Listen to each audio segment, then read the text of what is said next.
안녕하세요. 전정 어르신. 텔레스 드시고 좋은 체험 사례가 있다고 들었는데 좀 나눠주세요. 네, 저는 얼반에 사는 84세 된 장정입니다.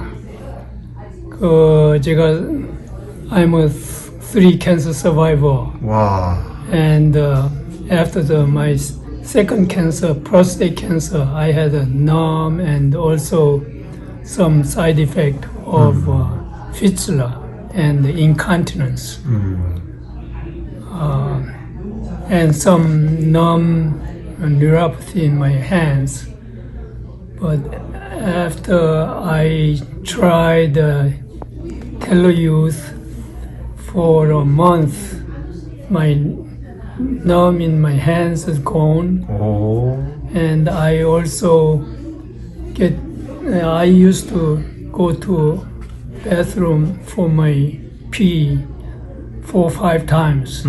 First time I had once last couple of days, and the last night I had 2 visits.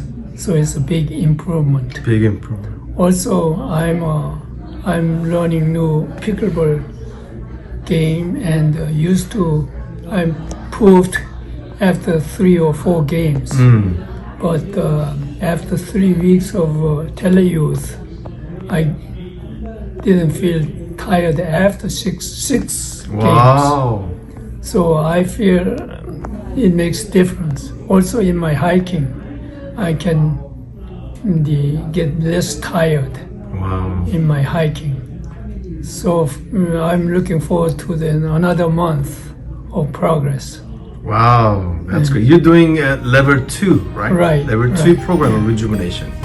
Okay, thank you so much for your sharing. Okay, thank you. You're welcome.